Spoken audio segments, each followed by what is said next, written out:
ఇక డీటెయిల్స్ లోకి వెళ్తే శ్రీ సంగమేశ్వర స్వామి ఆశీస్సులతో ప్రజలందరికీ శుభం కలగాలని ఆలయ అర్చకులు బీవీకే శాస్త్రి పేర్కొన్నారు. కాకినాడ జిల్లా కాకినాడ రూరల్ నియోజకవర్గం కరప మండలం ఉప్పలంక శివారు మొండి గ్రామంలో వేంచేసిన శ్రీ బాలత్రిపుర సుందరి సమేత సంగమేశ్వర స్వామి ఆలయం చల్లంగి అమావాస్య ఆలయ ప్రాంగణమంతా భక్తులతో కిటకిటలాడింది.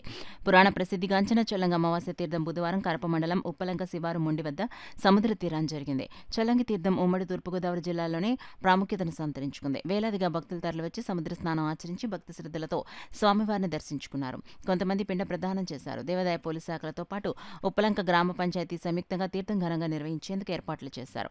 ఏటా పుష్యమాసంలో అమావాస్య రోజున తీర్థం జరుగుతుంది. తుల్య భాగ నదీప్రాయ సముద్ర తీరంలో కలిసే ప్రదేశమే సాగర సంగమం అంటారు.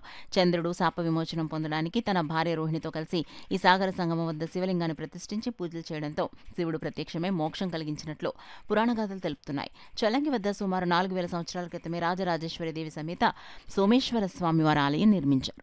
మొండి వద్ద సముద్ర తీరాన్ని 109 సంవత్సరాల క్రితం మల్లాడి సత్యలింగ నాయకర్ సంగమేశ్వర స్వామి ఆలయాన్ని నిర్మించారు.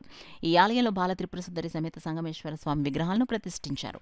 ఈ ఆలయానికి పక్కనే సీతారాముల ఆలయం, ఆంజనేయ స్వామి, కాలభైరవ స్వామి వార్ల ఆలయాలు కూడా ఉంటాయి. తర్వాత పక్కనే ఉన్న చలంగిలో చంద్రుడు ప్రతిష్ఠించిన రాజరాజేశ్వరి సమేత సోమేశ్వర స్వామి వారి శివలింగాన్ని భక్తులు దర్శించుకుంటారు. అమావాస్య రోజున సముద్ర స్నానం చేస్తే మోక్షం కలుగుతుందని భక్తుల విశ్వాసం. కాకినాడ జిల్లా నుంచే కాకుండా ఉమ్మడి తూర్పుగోదావరి జిల్లా నలుమూలల నుంచి వేలాది మంది భక్తులు వచ్చి సముద్ర స్నానం చేసి సంగమేశ్వర స్వామి, భైరవ స్వామి, సోమేశ్వర స్వామి వార్లను దర్శించుకుంటారు. ఆలయం వద్ద ప్రత్యేక మెడికల్ క్యాంప్ మండల స్థాయి అధికారులు ఏర్పాటు చేశారు. భక్తులకు ఎటువంటి అసౌకర్యం కలగకుండా భారీ క్యూలైన్ ఏర్పాటు చేయడం వల్ల భక్తులు క్యూలైన్లో వచ్చి స్వామివారిని దర్శించుకున్నారు. చొల్లంగి తీర్థం రోజున ఎమర్సన్ చార్టీస్ నుంచి మొండి వద్ద స్నానాల రేవు వరకు ఉండే భక్తులు తాకిడిని దృష్టిలో పెట్టుకుని ఉన్నతాధికారుల సూచన మేరకు ట్రాఫిక్ను ఒకరోజు మళ్లించినట్టు కరప ఎస్ఐ సునీత తెలిపారు. యానం వైపు నుంచి తాళరేవు మీదుగా వచ్చే వాహనాలు పటవల వద్ద నుంచి జీవేంవరం, గొర్రెపూడి, పెనుగుదురు గ్రామాల మీదుగా కాకినాడకు చేరుకుంటాయన్నారు. స్నానాల రేవు వద్ద ఆలయం వద్ద భక్తులకు అసౌకర్యం కలగకుండా దేవాదాయ పోలీసు శాఖల అధికారులతో కలిసి అన్ని ఏర్పాట్లు చేసినట్లు ఉప్పలంక సర్పంచ్ బొమ్మిడి నయోమి, గ్రామ కార్యదర్శి ఎం భవాని తెలిపారు. సంగమేశ్వర స్వామి, భైరవ స్వామి, సోమేశ్వర స్వామి వార్లను దర్శించుకుంటారు. కాకినాడ రూరల్ సిఐ చైతన్య కృష్ణ ఆధ్వర్యాన Karapa SI T Sunitha police సిబ్బందితో కలిసి బందోబస్తు నిర్వహించేందుకు అన్ని ఏర్పాట్లు చేశారు. ఈ సందర్భంగా endowment assistant commissioner Vijayalakshmi, CI Chaitanya Krishna, SI సునీతులను వేద పండితులతో ఆశీర్వాదం చేసి వారిని ఘనంగా సత్కరించారు. కాకినాడ రూరల్ ఎమ్మెల్యే పంతం నానాజీ తనయుడు, యువ నాయకులు పంతం సందీప్ శ్రీ సంగమేశ్వర స్వామిని దర్శించి తరించారు. చల్లంగి తీర్థంకు విస్తృత ఏర్పాట్లు చేసిన అధికారులను పంతం సందీప్ ఈ సందర్భంగా అభినందించారు.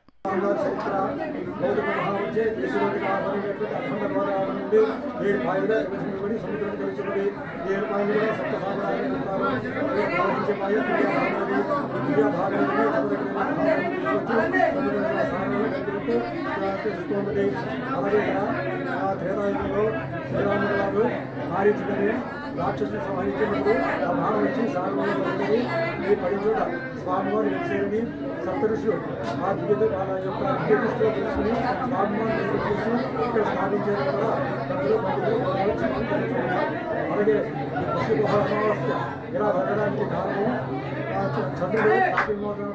పుష్యపోహల అమావాస్య రోజు ఇక్కడ స్నానం చేసి శాప విమోచనం అయినట్టు స్వామివారి దర్శనం చేసుకున్నట్టు కూడా పురాణాలు చెప్తున్నారు.